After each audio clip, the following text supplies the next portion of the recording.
अक्सर देखा जाता है कि समाज में जब कभी किसी अदालत के समक्ष मुकदमा दायर करने की बात आती है तो अक्सर लोग कहते हैं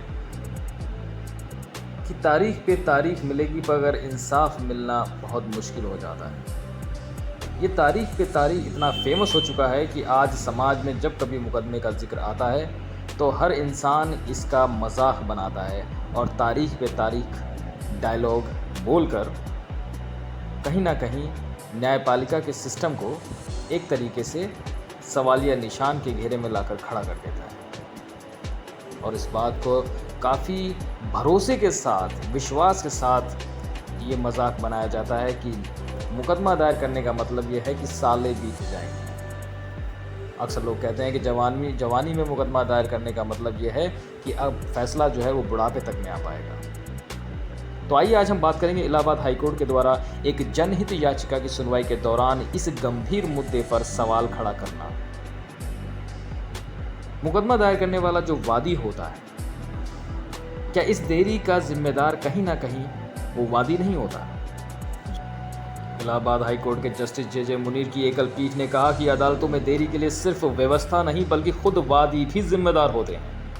उन्होंने इसे एक ऐसा खतरा बताया जिसके बारे में ना तो बात की जाती है और ना ही उसकी निंदा की जाती है।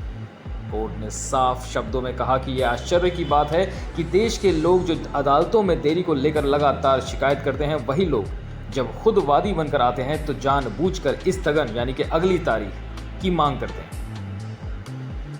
और जब उन्हें तारीख मिल जाती तो वे उसे स्वीकार ही नहीं करते बल्कि उसका लाभ भी उठाते हैं। आइए जानते हैं कि मामला क्या था। कोर्ट ये टिप्पणी एक जनहित याचिका की सुनवाई के दौरान कर रही थी। यह याचिका उत्तर प्रदेश के आजमगढ़ जिले के एक गांव से संबंधित थी, जहां आरोप था कि वहां एक सरकारी तालाब पर कुछ लोगों ने अवैध कब्जा कर लिया है। इस मामले में तहसीलदार ने पहले ही उत्तर प्रदेश राजस्व संहिता 2006 की धारा 67 के तहत अतिक्रमण हटाने का आदेश दे दिया था, लेकिन आदेश के बावजूद कार्रवाई नहीं हुई। अदालत ने 10 अप्रैल को तहसीलदार से रिपोर्ट मांगी थी कि आदेश पर अब तक अमल क्यों नहीं हुआ। इस बात की रिपोर्ट अदालत के समक्ष तहसीलदार महोदय प्रस्तुत करें। तहसीलदार ने रिपोर्ट भेजने के बजाय अदालत से फिर से कुछ और समय मांग लिया। इस पर कोर्ट ने नाराजगी जताई और न सिर्फ समय देने से इनकार किया बल्कि चेतावनी भी दी। 3 दिनों के भीतर रिपोर्ट दाखिल करने के लिए कहा, नहीं तो 30 अप्रैल को खुद कोर्ट के समक्ष पेश होने का आदेश दिया।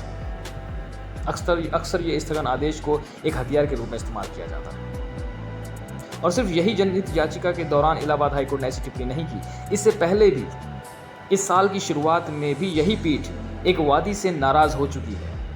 वह वादी अदालत में इसलिए आया था क्योंकि चकबंदी अधिनियम के तहत उसका मामला तेजी से निपटाया जा रहा था, यानी उसे तेज न्याय से भी आपत्ति थी।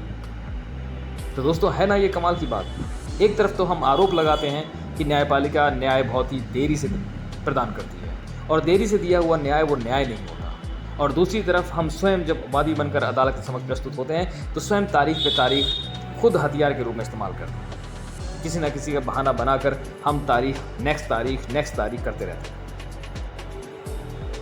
इस पर कोर्ट ने कहा था कि यह कैसी विडंबना है। एक ओर तो लोग सोशल मीडिया और जनसभाओं में अदालतों की देरी पर आलोचना करते हैं और दूसरी ओर जब तेज न्याय मिलता है तो भी वे लोग नाराज हो जाते हैं। इलाहाबाद हाईकोर्ट ने हमें एक आईना दिखाया है। क्या हम लोग अभी भी कहीं ना कहीं अदालतों की देरी के दोषी हैं? क्या हम तारीख पर तारीख मांगकर खुद ही इंसाफ की रफ्तार को धीमा नहीं कर रहे हैं? न्यायपालिका में सुधार की ज़रूरत है, ये बात सब मानते हैं, लेकिन क्या हमें खुद में भी बदलाव की ज़रूरत है या नहीं, ये अपने आप से सवाल हमें करना चाहिए। कोर्ट ने जो बात उठाई है उस पर हमें गंभीरता से सोचना चाहिए, क्योंकि न्याय केवल अदालतों की जिम्मेदारी नहीं है, ये हम सब की साझा जिम्मेदारी है। जी हाँ दोस्तों, अक्सर हम लोग ये बात करते हैं कि मुकदमा दायर कर दो और फिर तारीख पे तारीख लेते रहो। किसी को भी परेशान करने के लिए मुकदमा दायर कर दिया जाता है और यही रीज़न है कि अक्सर देखा जाता है कि झूठे मुकदमों की भी एक बाढ़ सी आई हुई है।